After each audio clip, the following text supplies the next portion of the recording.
Because in part, we're saddled with this old story, this old narrative of business. I believe this is part of the reason that in 2007, 2008, the world was plunged into what we now call the GFC, the global financial crisis. Now, there are many hypotheses about why this occurred and what the causes were. For instance, some people argue that we moved to rewarding short-term gains in a kind of radical, extreme way. One CEO that I know of an investment company says, what happens is we move big financial payoffs to the very top of what we thought motivated people. And that's just wrong.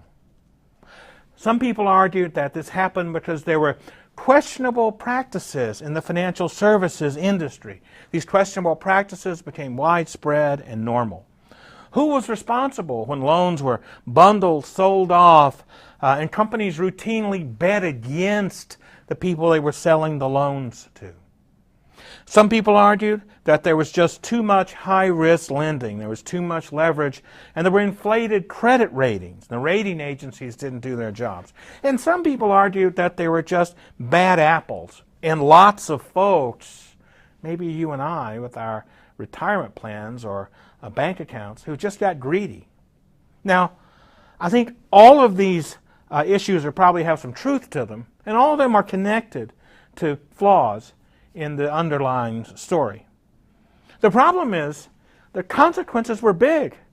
Total losses have been estimated at something like $15 to $20 trillion, and that's really only an estimate. It doesn't count for the human consequences, the loss of millions of jobs, the breakdown of institutions, indeed the fabric of society in places like Iceland and Ireland and Greece and others. And it doesn't account for perhaps the most tragic of all, the loss of hope by many people in our system.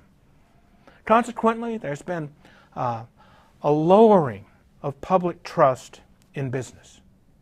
In the U.S., only 21% of people have quite a lot or a great deal of trust in banks and big businesses. Small businesses still are okay, but at 66% of trust. But banks and big businesses, the bulk of the economy, have 79% of people who have very little trust in them. And there's a growing gap between the institutions, trust in the institutions, and trust in the leaders.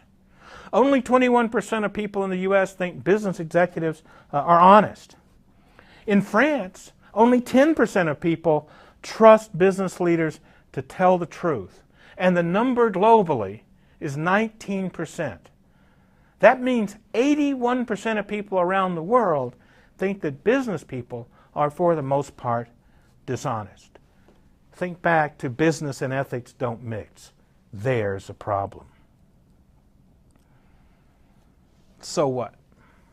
The current story isn't working. We need a new one.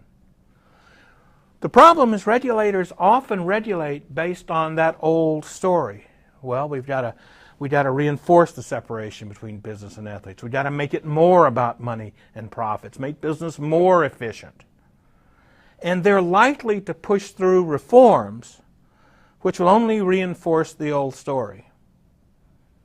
Often what happens is you have a scandal, you have reforms, you have another scandal, and the new scandal is based on the old reforms.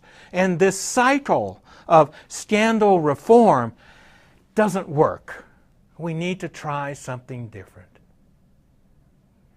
I had the pleasure of having lunch with a CEO of a bank who really had a different way to think about the global financial crisis.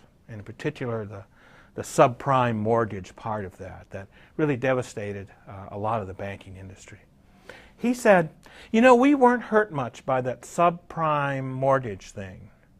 We just didn't see how lending money to our customers they couldn't really afford to pay back did anybody any good.